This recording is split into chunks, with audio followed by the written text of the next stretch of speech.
Assalamualaikum warahmatullahi wabarakatuh. Kembali lagi bersama SD Master SD Muhammadiyah 1 Tempuran. Bersama saya juga Kak Fuad Nur Ahmadi di acara Gebyar Idul Adha SD Master 2020. Oke, anak-anakku semua di rumah, bagaimana kabar kalian? Semoga kalian sehat-sehat semua ya. Anak-anak semua ya, alhamdulillah. Dalam kesempatan kali ini Kak Fuad dan juga kru SD Master di dalam acara Gebyar Idul Adha SD Master 2020 akan kedatangan tamu-tamu spesial, tamu-tamu istimewa. Kalian pasti penasaran kan? Siapa saja tamu-tamu itu? Yuk kita sambut tamu-tamu kita yang istimewa. Tamu yang pertama, kalian pasti sudah tidak asing lagi. Siapakah dia? Inilah dia tamu kita yang istimewa, Kak Damar. Hai. Waduh, Masya Allah. Salam. Waalaikumsalam warahmatullahi wabarakatuh. Monggo duduk. Oke, baik. Ya. Ini beneran nih di sini. Iya. Gak apa-apa di tengah. Ya, iya. Ya Allah, ya. Bagaimana kabarnya Kak Damar hari ini? Aduh, kalau ditanya kabar, alhamdulillah selalu semangat. Aduh, Kak Masya Damar Allah. boleh nak tolong nih anak-anak di rumah pengen disapa. Waduh, assalamualaikum warahmatullahi wabarakatuh. Sahabat-sahabatku dari SD Muhammadiyah Tempuran yang luar biasa. Bagaimana kabarnya hari ini? Tapi sebenarnya Kak Damar nggak perlu tanya kabarnya ya. Insya Allah semuanya sehat, bahagia, sukses dunia dan akhirat. Karena kita selalu mendapatkan nikmat yang luar biasa, yaitu nikmat dalam keadaan iman dan juga Islam. Oke Kak Damar. Yes. Boleh saya panggil tamu kita yang selanjutnya ya Kak Damar ya? Ada lagi. Oh ada dong. Waduh, ini siapa ini? Saya penasaran. Tentunya Ya. anak-anak sudah pada kangen. Sudah pada Iya. kangen. Ini sudah tidak asing lagi. Oh tentu. Tapi tidak asing kuno. lagi. Coba Ya. panggil. Oke, anak-anak semuanya, tamu istimewa kita yang kedua, yuk kita manggilkan siapakah beliau? Kita sambut Bu Rahma El Yunusia. Masya Allah. Iya. Eliun. Iya, terima kasih. Monggo Kak Damar. Monggo lah, nanti monggo semuanya nggak ada yang duduk. Mikir di bawah mawon Bu Eliun. Iya, Dut. Iya. Jadi gimana? Iya. Alhamdulillah. Bagaimana kabarnya Bu Eliun hari ini? Alhamdulillah Pak Fuad sehat walafiat. Masya Allah, alhamdulillah. Bu Eliun, boleh dong menyapa anak-anak kita Bu Eliun yang Tentu sudah dong. menanti loh dari tadi loh Bu Eliun sama Bu Eliun. Menanti Bu Elyun. Assalamualaikum anak-anak. Sehat semuanya toh di rumah? Pasti sehat. Bu Elyun di sini juga sehat, kelihatan toh dari mukanya Bu Elyun yang berbinar-binar. Semoga anak-anak di rumah melihat kita menyaksikan acara ini juga sambil dengan keadaan hati yang berbinar-binar. Amin, amin, sip sip ya. Kak Damar, Ya. saya mohon izin ya. Iya. Saya ini mau bertanya pada Bu Eliun dulu ya. Siap. Damar ya. Ya. Kasih pertanyaan yang berat, Pak. Oh, yang berat. Sesuai dengan berat badan. Nah, pasti itu. Saya sambil ngepek boleh ya? Boleh. Oh, boleh. Ya. Baik. Bu Eliun, SD Master mengadakan Gebyar Idul Adha SD Master 2020. Kegiatan apa saja Bu Eliun yang dilaksanakan oleh SD Master boleh? Kegiatan yang kita laksanakan pertama jelas ini kegiatan motivasi yang nanti mungkin akan disampaikan oleh Kak Damar ya. Wow. Motivasi untuk berkorban. Saya langsung ke tujuannya saja Oh ya. iya, siap, Tujuannya kita mengadakan ini kan sebenarnya adalah memahamkan anak tentang Quran surat Al-Kautsar Kak Damar. Betul sekali. Inna a'tayna kal kautsar. Sesungguhnya kami telah melimpahkan kepadamu nikmat yang banyak. Allah itu sudah melimpahkan nikmat yang banyak kepada kita. Banyak banget. Maka Allah memerintahkan fasholli, maka sholatlah li rabbika karena Tuhanmu, wanhar dan berkorbanlah. Masya Allah. Berkorbanlah itu perintah Allah karena Allah sudah memberikan nikmat yang sangat banyak loh. Maka kita ya harus mau toh mengikuti apa yang sudah menjadi diperintahkan oleh Allah gitu kan. Dan intinya kan ini kita latihan, kita latih dari kecil, dari SD. Harapannya nanti ketika anak-anak itu terus dilatih, ketika besar anak-anak sudah terbiasa untuk korban gitu. Nah ini makanya kan butuh kegiatan-kegiatan yang memang bisa menggugah gairah anak untuk terus mau berkorban, namanya latihan korban.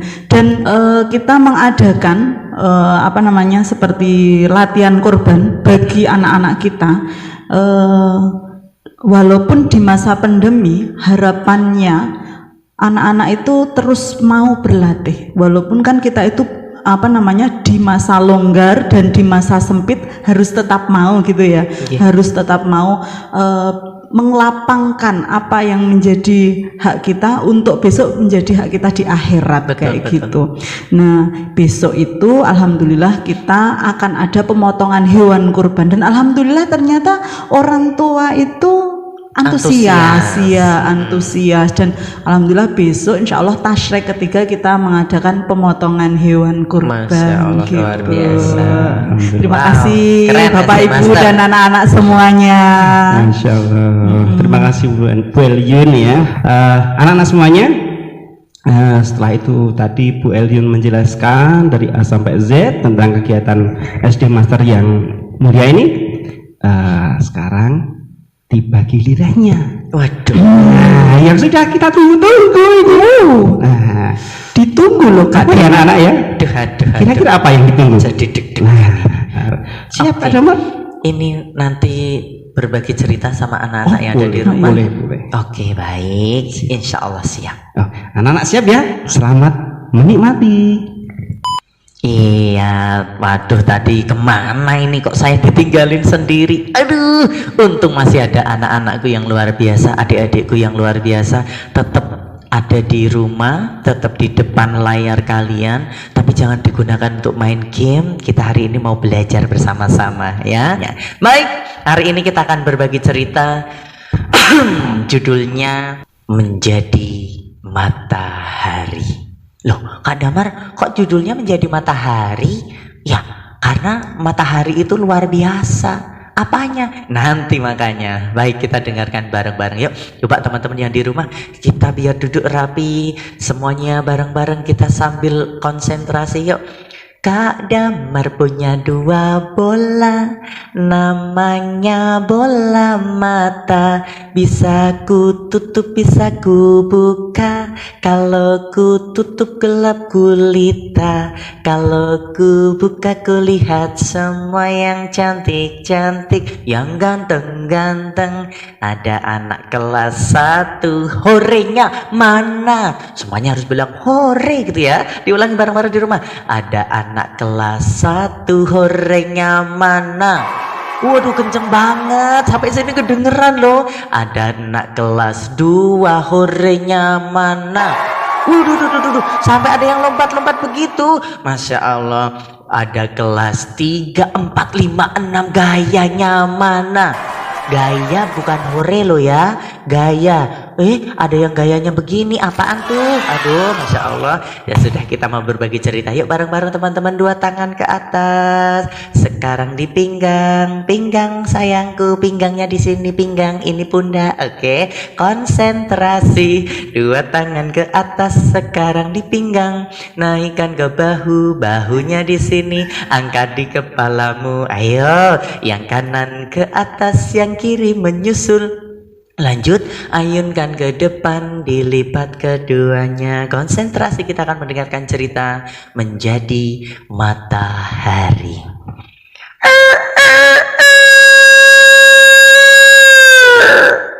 Di pagi hari yang cerah di daerah Kabupaten Magelang, tepatnya di Kecamatan Tempuran, ayam berkokok membangunkan warga masyarakat yang ada di daerah tersebut. Selain warga yang bangun, hewan-hewan lain pun juga terbangun. Ada kambingnya Pak Soleh, ada sapinya Pak Somad,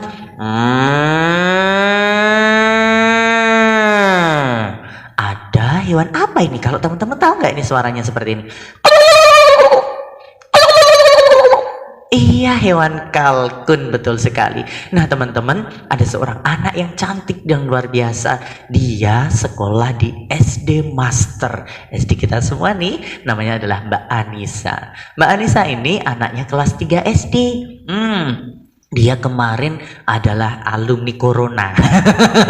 Karena lulus ataupun naik kelas dengan kegiatannya di rumah. Bukan karena kita yang menginginkan, bukan karena kita yang meminta, tapi semuanya adalah kehendak dan juga takdir dari Allah. Makanya teman-teman di sini jangan menyalahkan siapapun dengan hal ini, karena tugas kita adalah menerima ketetapan dari Allah dengan sabar, dengan syukur, dan yang paling penting harus ikhlas. Karena suka nggak suka, senang tidak senang, ikhlas nggak ikhlas, semuanya adalah karena Allah. Makanya kita menjalani hidup ini adalah lillahi ta'ala. Oke teman-teman, Mbak Anissa hari itu terbangun di pagi hari.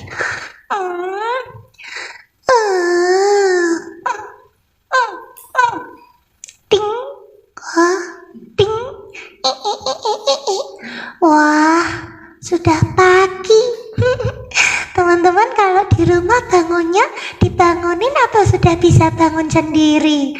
Pasti bangunnya sendiri ya, karena kan udah SD, masa kalah sama anak TK. Nah, Mbak Anissa adalah anak yang sangat rajin sekali.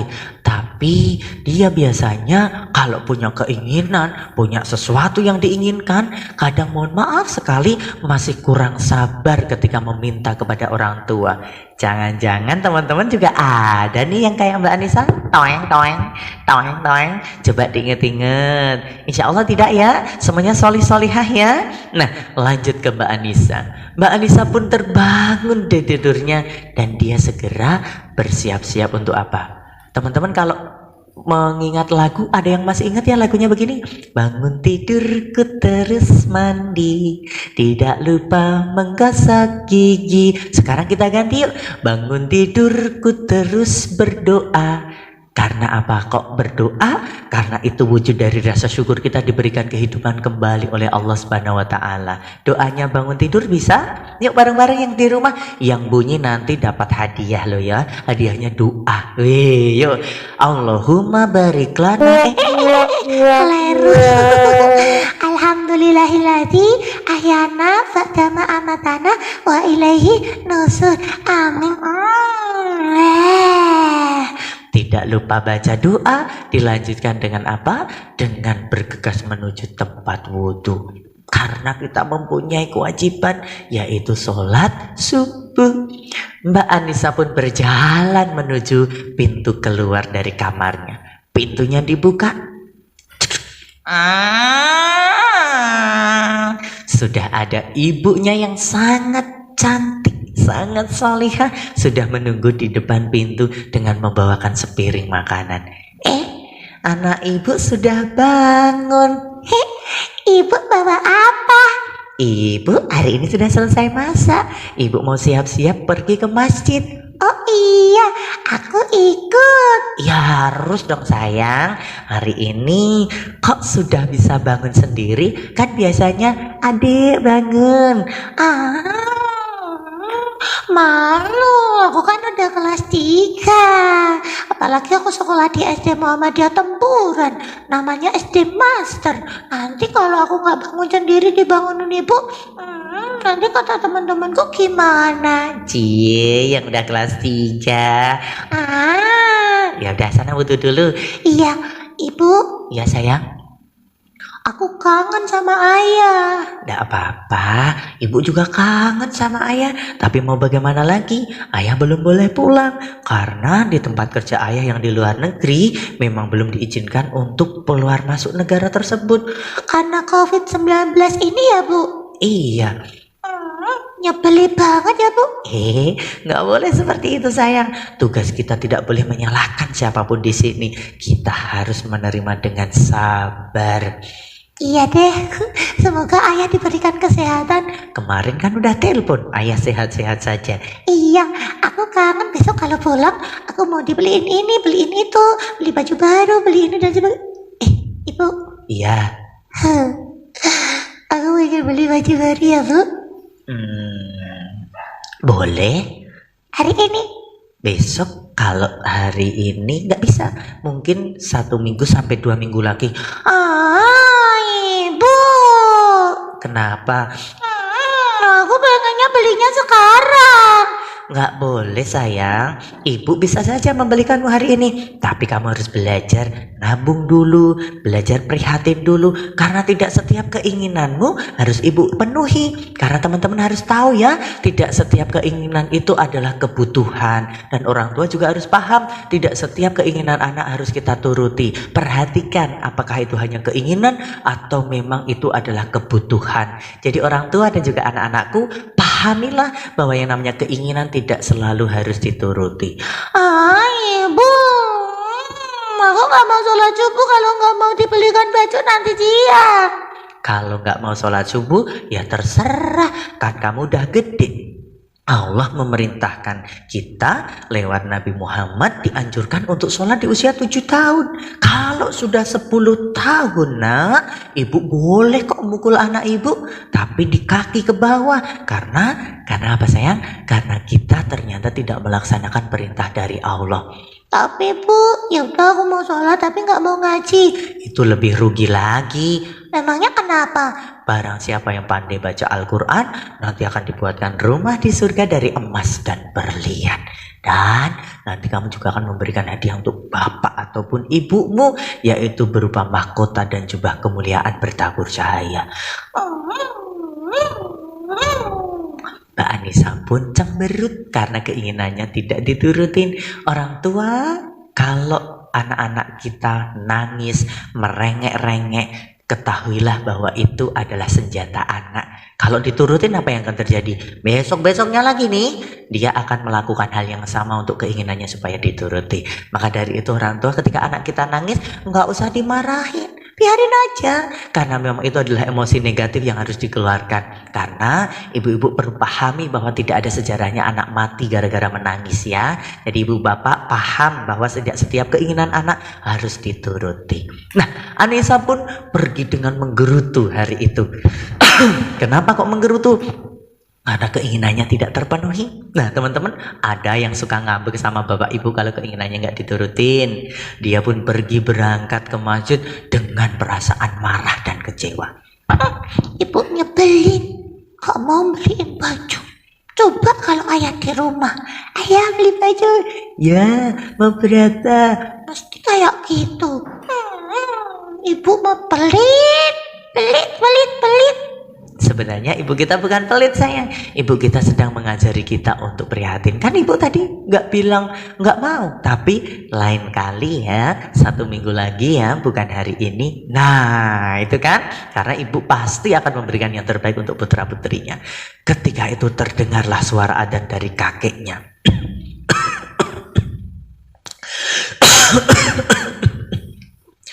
Bismillahirrahmanirrahim. Allahu Akbar, Allahu Akbar, Allahu Akbar, Allahu Akbar.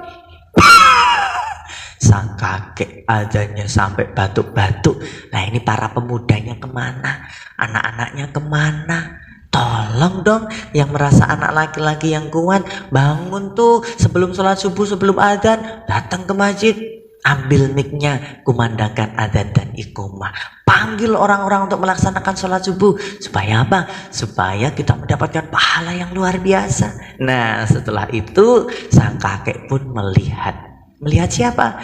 Melihat cucunya yang namanya Anissa tadi. Selesai sholat, kakek penasaran. Habis sholat lalu bertanya, Kakek, kaget. kamu kenapa kok cemberut? Ibu kek. Ibu kenapa? Ibu nggak mau beliin aku baju. Emangnya ibu bilang gimana? Besok ya kalau udah 1 minggu lagi. Nah itu bukannya nggak mau beliin, tapi karena ibumu pengen ngasih waktu. Supaya apa? Kita belajar jadi anak yang penyabar.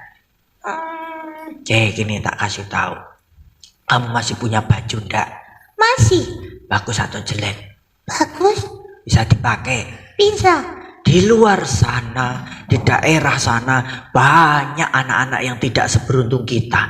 Jangankan baju, untuk makan saja mereka harus berjuang luar biasa. Sekarang kakek mau tanya, hari ini kamu masak enggak? Enggak, Ibumu? iya, Ibu udah masakin? udah, Ada beras di rumah? ada. Di luar sana masih banyak orang yang tidak seberuntung dirimu bisa makan beras.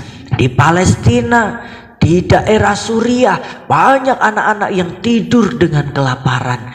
Mereka bisa makan sore hari, pagi belum tentu karena bisa jadi mereka sudah mati kena bom. Nah, coba bayangkan kita di sini, kenapa kok kita tidak pernah bersyukur? Apalagi hari ini adalah hari di mana kita sedang bersiap-siap menyambut bulan yang luar biasa, yaitu bulan Dzulhijjah.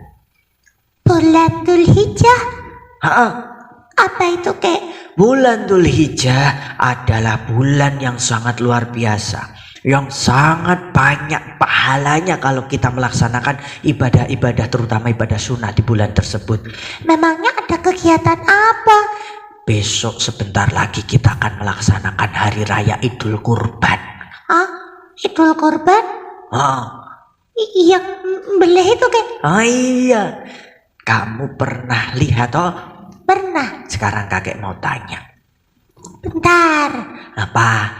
kok bisa ada hewan kurban disembelih itu siapa yang ngajarin? Aneh-aneh ya kan? Bukan aneh-aneh, itu perintah Allah. Nah, tadi Bu Kepala Sekolah sudah menyampaikan itu ada di dalam Al-Quran surat Al-Kausar ya. Nah, kita dianjurkan untuk berkurban.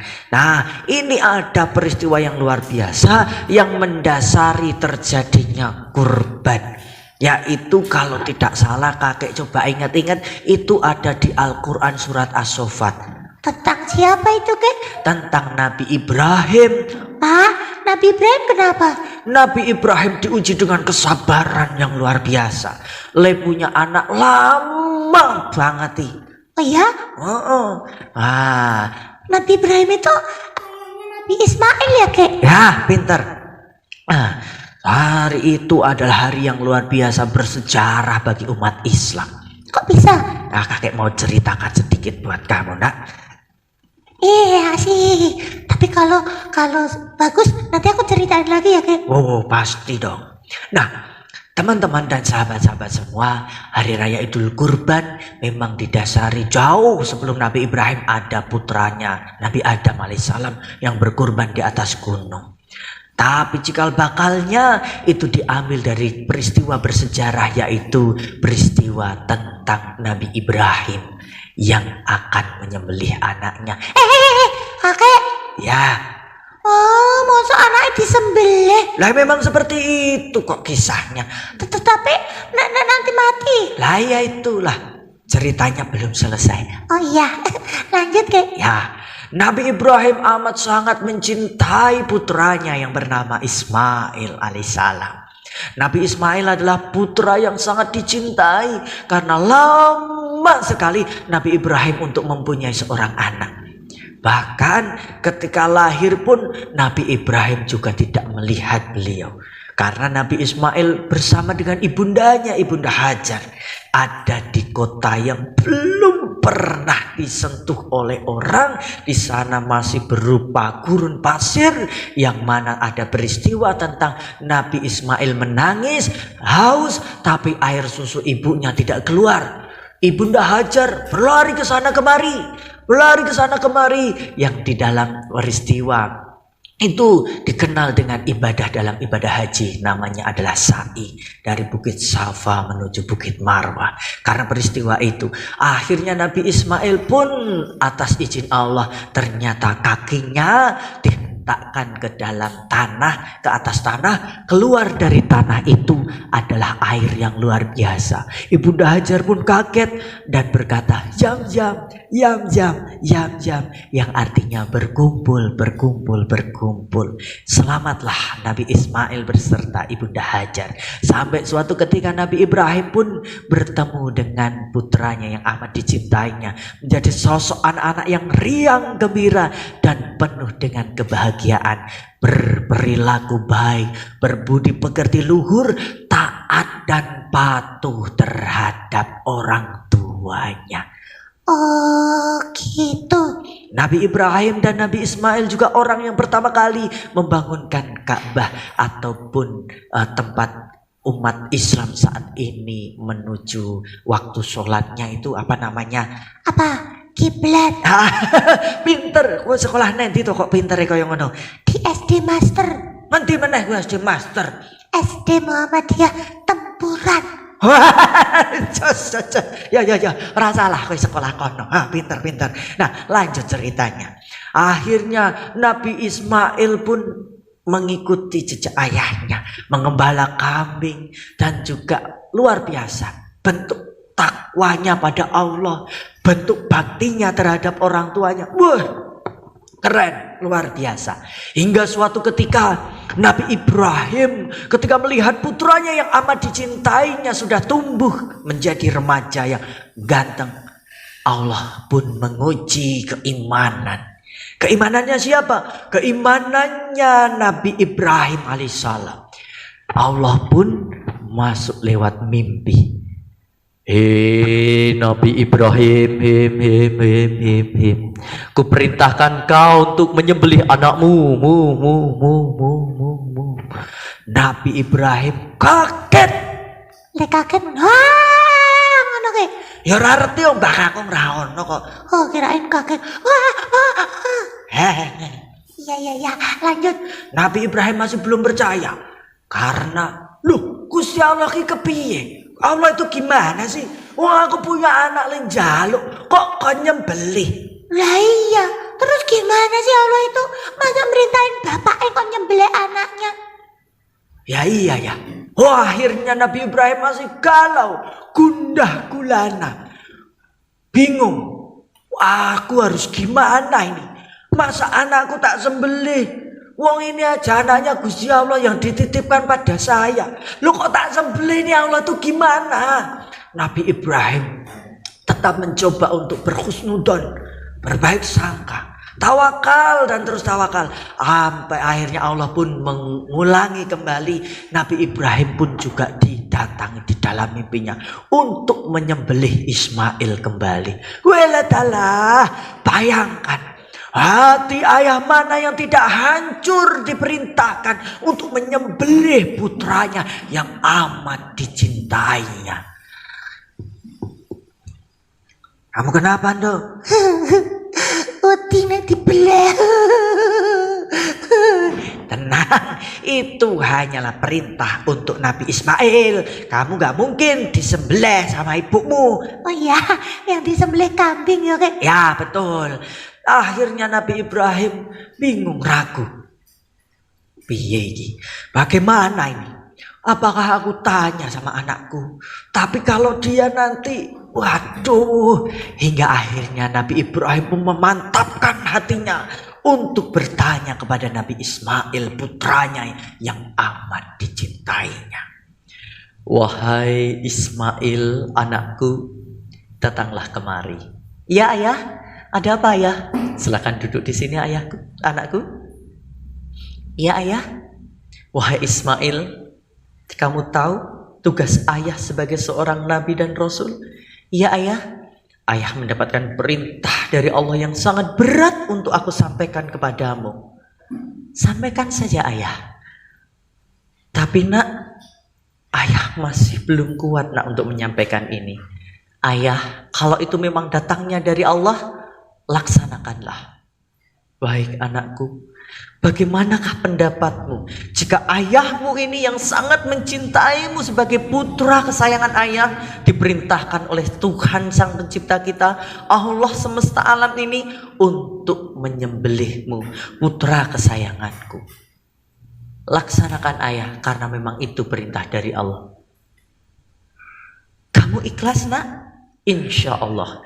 Nabi Ismail pun dengan kerelaan dan kelapangan hati mengiyakan, memberikan kepada ayahnya untuk bertakwa kepada Allah, menjalankan perintah yang sudah diberikan meskipun harus menyembelihnya. Itulah bentuk pengorbanan Nabi Ismail terhadap putranya. Terhadap ayahnya. Tapi lebih hebat lagi, itu pengorbanan terhadap Allah sang penciptanya. Sekarang nak, kamu sudah memberikan apa terhadap orang tuamu, terhadap Tuhanmu? Apa ya, Kek? Ya enggak tahu kok, malah kakek yang ditanyain lagi. Sekarang kakek mau tanya nih, siapa yang sudah mengandungmu selama 9 bulan? Ibu. Oke, ingat? Yang telah melahirkanmu. Ibu. Kamu bisa enggak ngandung ibumu? Enggak bisa. Kamu bisa enggak melahirkan ibumu? Enggak bisa. Terakhir nih, kamu tahu siapa yang menyusuimu? Ibu. Berapa tahun? 2 tahun. Udah bayar belum? Belum. Makanya ibumu itu adalah orang yang paling berjasa untuk kehidupan kalian anak-anakku yang di rumah. Makanya jangan sampai ketika ibu kita, mohon maaf sekali, bilang apa, menyuruh apa, kita malah membantahnya, malah memarahinya, bahkan mohon maaf ini sampai membencinya. Naudzubillah min dzalik, dosanya besar sekali. Nah, teman-temanku, akhirnya pun Nabi Ibrahim memutuskan tanggal 10 Dzulhijjah itu ditentukan sebagai hari di mana Nabi Ibrahim akan menyembelih putranya, Nabi Ismail alaihissalam. Teman-teman, Nabi Ismail sudah meminta Nabi Ibrahim atau ayahnya untuk menyiapkan pedang yang sangat tajam, menutup mata dan pengikat kedua tangannya. Supaya apa? Supaya tidak bergerak-gerak dan tidak melihatnya. Apakah hanya cukup sampai di situ? Belum. Banyak sekali ujian dan cobaan yang luar biasa. Terutama waktu itu Nabi Ibrahim ketika akan melaksanakan kebaikan yang Allah perintahkan. Meskipun secara nalar, loh anaknya sendiri kok mau disembelih. Itu yang dimanfaatkan oleh setan untuk menghasut setiap orang-orang yang ingin berbuat kebaikan. Berarti setiap orang baik itu biasanya banyak dihasut oleh setan. Bukan orang baiknya, tapi banyak orang lain yang menghasut supaya kebaikan itu tidak dilaksanakan. Makanya kalau kalian orang baik, jangan takut kalau punya musuh, ya, karena orang baik itu biasanya punya musuh. Lah Nabi Muhammad saja yang baiknya luar biasa, ngajak kepada akhirat aja, pada swarga, itu dimusuhi mau dibunuh kok. Kita yang mengajak kebaikan baper kalau ada orang yang membenci kita. Biarkan aja, itu urusan orang baik. Lanjut ke ceritanya. Nabi Ibrahim mengajak putranya untuk berjalan menuju tempat yang sudah ditentukan. Di tengah perjalanan itu datanglah sosok setan iblis sing raine kosong, untune gondrong, batuke nonong, wetenge blegendong, wudele bodong, Patoke bolong. ya. Setan itu menghasut Nabi Ibrahim supaya tidak jadi melaksanakan perintah Allah. Hei Ibrahim, mau kemana kau Ibrahim? Aku hendak melaksanakan perintah dari Allah untuk menyembelih putraku Ismail. Wiladalah anakmu kok bleh. Waduh Ismail, kenapa kamu mengikut sama ayahmu ini? Ibrahim, apa kata orang-orang nanti kalau kamu sebagai ayah kok mau-maunya menyembelih putramu yang sangat kamu cintai? Kamu itu ditipu sama Allah. Jangan kau lakukan itu. Nabi Ibrahim menyadari bahwa ini adalah godaan, ini adalah cobaan, dan ia segera memohon ampun kepada Allah dan mengambil yang namanya batu kerikil, lalu dengan berdoa lemparkanlah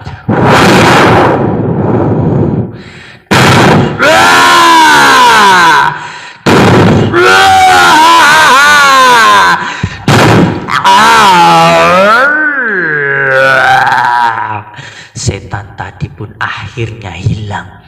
Dan peristiwa itu dalam ibadah haji dikenal dengan nama apa teman-teman?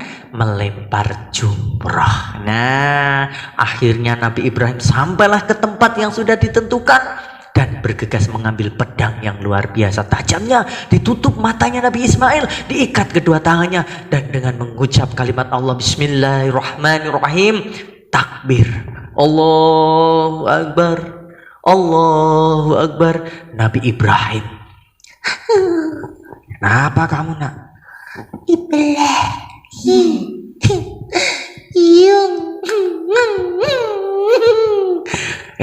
Sebentar, Allah pun tidak akan membiarkan umatnya, hambanya yang luar biasa yang bernama Ibrahim dan Ismail untuk mati. Allah mengutus malaikat untuk membawakan kambing kibas yang sangat besar untuk digantikan untuk penyembelihan kurban. Hei Ibrahim, engkau telah membuktikan cintamu kepada Allah melebihi cintamu pada apapun, termasuk anakmu yang amat sangat engkau cintai. Sebenarnya hikmahnya adalah Allah tidak ingin memalingkan cintamu kepada Allah jauh melebihi cintamu kepada yang lainnya. Artinya kita tidak boleh terlalu mencintai dunia ini, tapi kita harus mencintai siapa pencipta dunia ini, yaitu Allah Sang Maha Pencipta. Nah, saat itulah Nabi Ibrahim bersyukur kepada Allah bahwasanya putranya tidak jadi disembelih dan Allah gantikan dengan kambing kibas yang sangat besar. Sejak saat itu dikenallah dengan peristiwa penyembelihan hewan kurban tanggal 10 Dzulhijjah. Seperti itu cucuku. Oh, begitu toh, Kek. Nah, sekarang tak tanya. Kamu punya baju bagus, punya mata, Punya. bisa melihat. Bisa. Di luar sana masih banyak anak-anak yang mohon maaf tidak bisa melihat, tapi masih semangat membaca Al-Quran, masih semangat menghafalkan Al-Quran. Kamu punya kaki, Punya. bisa buat jalan. Bisa. Tapi di sana banyak orang-orang yang tidak punya kaki, tapi masih semangat untuk berjalan menuju masjid melaksanakan perintah dari Allah. Tapi apa yang kamu lakukan? Hanya sabar 1 minggu saja, kamu tidak kuat. Iya, Kek. Aku jadi sadar ternyata selama ini aku tidak pernah bersyukur atas apa yang sudah Allah berikan padaku. Makanya kamu harus banyak-banyak bersyukur. Kek, kalau aku punya tabungan dan tabunganku itu buat beli korban, boleh nggak, Kek? Ya boleh banget dong, itu keren. Kamu coba nabung aja udah bagus, apalagi kamu membuka tabunganmu untuk kamu belikan hewan kurban. Tapi kemarin itu baru ada 2.500.000 itu, Kek. Insya Allah sudah cukup, karena syarat kambing itu paling tidak usianya 2 tahun biar dagingnya tebal. Nanti kakek tambahin wes ya. Beneran, Kek? Nanti biar kamu kurban. Terus korbannya di mana, Kek? Di desamu katanya sudah ada sapi 4, kambing 5. Kokean ya, kambingmu kamu bawa naik ke daerah Menoreh. Kakek pernah kemarin mendapatkan dari beberapa penyuluh agama dan juga dari warga di sana, bahwasanya di sana banyak warga yang desa-desa yang belum ada orang yang berkurban. Nah, ketika kamu sampaikan di sana, insya Allah bermanfaat. Wow, boleh, Kek? Insya Allah boleh. Nanti kakek yang nganter ya. Yeay, tapi nanti uangku habis. Kata siapa? Uangmu bertambah, rekening akhiratmu banyak. Karena tidak ada sejarahnya orang miskin gara-gara sedekah, orang miskin gara-gara berkurban. Allah akan melipat dan melipat gandakan amalan-amalan kita, terutama dalam bersedekah ataupun berkurban. Karena itu janji Allah. Karena kamu akan jadi orang kaya. Loh, kok bisa aku jadi orang kaya, Kek? Uangku habis kok. Orang kaya itu bukan seberapa banyak harta yang kita miliki, tapi seberapa banyak yang kita bisa berikan untuk orang lain. Nanti kita beli kambing ya, Kek? Ya. Asik. Aku nanti beli kambing. Teman-teman, jangan lupa kalau belum mampu beli kambing, kita bisa belajar kok. Mulai tahun ini kita sisihkan uang saku kita. Kita bikin tabungan, lalu kita tabung. Kalau belum cukup, kita boleh dong minta orang tua. Pasti oleh ayah ibu kita akan ditambahin. Kayak aku nih, meskipun sudah boleh untuk beli kambing, tapi kakek mau nambahin. Makasih, kakek. Sama-sama cucuku. Nah, teman-temanku, Sahabat-sahabatku, Kak Damar sini. Iya, hari ini teman-teman harus memulai untuk belajar. Belajar apa? Memaksa diri kita. Aku akan memaksa diriku untuk belajar berkurban, nabung, menyisihkan sebagian rezeki kita. Terus jadilah itu sebuah apa? Sebuah kewajiban. Nanti jadi kebiasaan yang baik. Kalau tidak menabung, tidak berkurban, kayak ada yang kurang. Jadi paksaan itu memang baik, tergantung niatnya. Memaksa untuk apa ya? Jadi kalau kita memaksa untuk beribadah, tidak apa-apa. Memang awalnya terpaksa karena ibadah itu berat. Tapi lama-kelamaan itu akan menjadi rutinitas dan kewajiban yang tidak bisa kita tinggalkan. Makanya sahabat-sahabatku di rumah dan juga Anissa, Iya Kak Damar. mulai sekarang kita harus belajar untuk berkurban. Nah, teman-teman yang di rumah sudah siap ya? Jadi untuk donatur kurban setiap tahunnya pasti bisa dong, karena semua orang akan Allah mampukan. Ya, begitu. Kak Damar akhiri, nanti kita sambung lagi. Wassalamualaikum warahmatullahi wabarakatuh. A few moments later. Sama Kak Damar. Tadi kok yo menghilang tiba-tiba muncul Sendiri lagi. ya. Saya masih penasaran, ini tadi meja hilang, kursi hilang, Pak Fuad juga, ciku besar juga hilang. Kita busuk. Master Oh, Master, ya Allah. Gak hanya Master Limban, ada Aduh. Master Elyun dan ada Master Fuad juga dong. Untungnya bisa kembali lagi. Tadi ya. kita ngintip loh Kak Damar. Kak Damar cerita itu kita sampai melongo gitu. Kok bisa ya? Luar biasa hebat. Luar biasa. Saya suka ketika jadi Coba diulangi lagi itu Kak. katok bolong. Sangat menarik kalau jadi kayak gitu. Sepertinya Kak Damar terlalu menjiwai. Oh, bukan sudah Memang mendapat- menjiwai ya. Oh. Tidak langsung bilang aja saya Enggak loh Kak. Oh, ngomong sendiri Kak. Tidak begitu Kak Damar ya. Luar biasa. Wah, kita kembali lagi. Sahabat-sahabatku luar biasa ya. Alhamdulillah nih dua orang yang luar biasa sudah hadir di antara kita semuanya. Aduh, tadi udah deg-degan nih, kok nggak kembali-kembali gimana? Alhamdulillah. Aduh. Alhamdulillah masih kembali ya. Masih Masih kembali. Iya, Masih karena dong, Kak. guru yang selalu dinanti. Yes. Kak Elyun dan Kak Damar. Nah, setelah tadi anak-anak menyimak nih ya, Iya. dari awal sampai akhir nih, ada pertanyaan dari anak-anak nih. Wow. Dikirimkan spesial berarti. Dikirimkan spesial. untuk Bunda Elyun dan Kak Damar. Waduh, aduh. Tapi maaf, kita berikan kesempatan kepada Bunda Elyun dulu ya Kak Siap, Damar ya. siap. Oke. Saya bukan dulu. Isinya? Bismillahirrahmanirrahim. Bismillahirrahmanirrahim. Kalian mau tanya apa Tona? Kocok dulu, kocok. Ada kuning, hijau, biru, merah. Pilih apa? Merah. Bu Elin bisa ya niru suaranya Kak Damar. Monggo Pak Fu. Oh ya, terima kasih. Sekalian Kak Damar yang milih. Damar, Ya, monggo. boleh sekali. Ya. Iya dong, Kak Damar supaya itu suka adil yang, dong ya. yang cerah. Kecuali Kak Damar suka yang MC-nya. cerah, yang menguning. Oke, Iya. ada merah dan kuning ya teman-teman. Yuk kita baca siapa yang bertanya ya. Coba siapa yang viral ya ini ya. Penanya pertama. Yang bertanya ada Mas Alda. Assalamualaikum, Mas Alda. Pertanyaannya, hewan apa saja yang bisa dijadikan hewan kurban dan berapa jumlahnya? Tadi kakak Monggo, Bunda Elin jawab. Tadi kakak udah ngasih bocoran satu ya waktu Weh. dicerita. Iya. Apa hewan yang bisa dijadikan hewan kurban? Iya. Yang pertama tadi yang udah dibocorkan sama kakak. Yang pertama jelas kambing ya kak ya. Yang kedua ada sapi. Yang ketiga ada unta. Iya. Ada yang lain kak?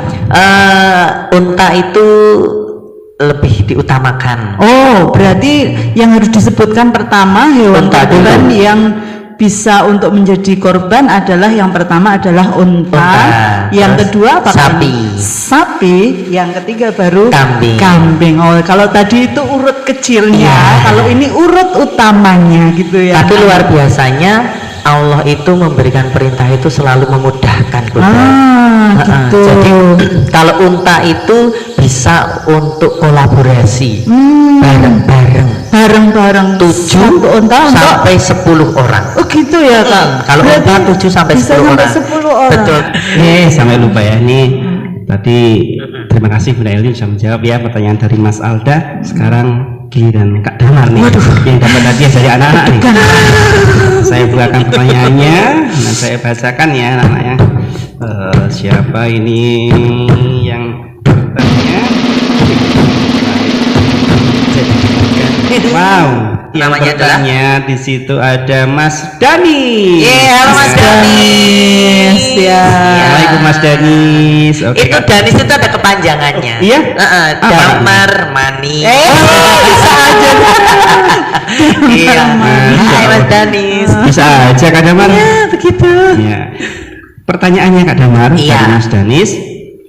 Amalan sunnah apakah yang dapat dilakukan sebelum sholat Idul Adha? Oh iya, berarti itu sebelum sholat Idul Adha. Iya, betul. Banyak sekali sih untuk Mas Danis. Jangan lupa pertama setelah bangun tidur kan kita niatkan untuk mandi besar. Oh, mandi besar. wajib. Mandinya Ya, mandi besar. bersuci kan, karena supaya kita dibersihkan.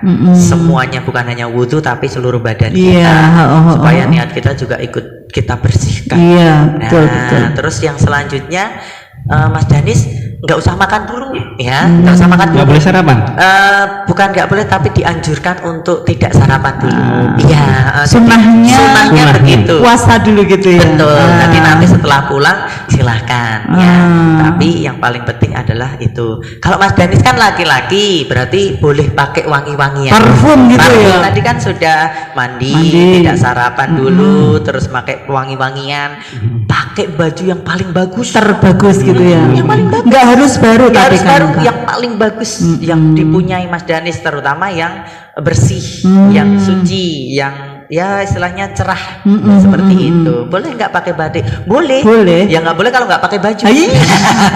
Seperti itu. nggak boleh. Terus jalan sambil mengumandangkan Takbir, ya. ya. Terus yang lebih luar biasa lagi, jalanlah dengan mengharap ridho dari Allah dan banyak-banyak bersyukur. Hari itu masih diberikan kesempatan yang luar biasa untuk melaksanakan sholat Idul Adha. Iya. Terus nanti berangkat sama pulang, Mas Danis pilih jalan yang berbeda. Jalan yang berbeda. Itu Tidak sunnahnya. sama. Tidak Tidak sama. sama. Ya, Mas Danis nanti bisa juga untuk mendengarkan khutbahnya. Itu lebih termasuk afdal. dalam rangkaian itu. Rangkaian. Jangan ditinggalkan ya Jangan Kak ya. ditinggalkan, begitu. Oh, sangat lengkap sekali Mas Danis jawaban dari Kak Damar. Masya Allah luar biasa ya benar Iya, luar biasa Wah. Kak Damar ini multi talent. Alah, gitu ya. saya kan Masya tadi Allah. belajar dulu. Oh iya toh. Iya. Ada yang bocah juga ini. Karena memang itu kebiasaan tiap tahun, Bunda. Oh, gitu Iya, ya. jadi memang Alhamdulillah, Masya Allah. Semoga anak-anak di rumah bisa mengambil banyak hikmah pelajaran dari apa yang kita dapatkan hari ini ya anak-anak ya. Acara demi acara sudah kita lalui. Kalau selama Kak Fuad Rahmati mengantarkan acara ini ada banyak kesalahan, Kak Fuad juga mohon maaf yang sebesar-besarnya. Sebelum kita akhiri, yuk kita baca doa kafaratul majelis bersama-sama. Subhanakallahumma wa bihamdika asyhadu an la ilaha illa anta astaghfiruka wa atubu ilaik.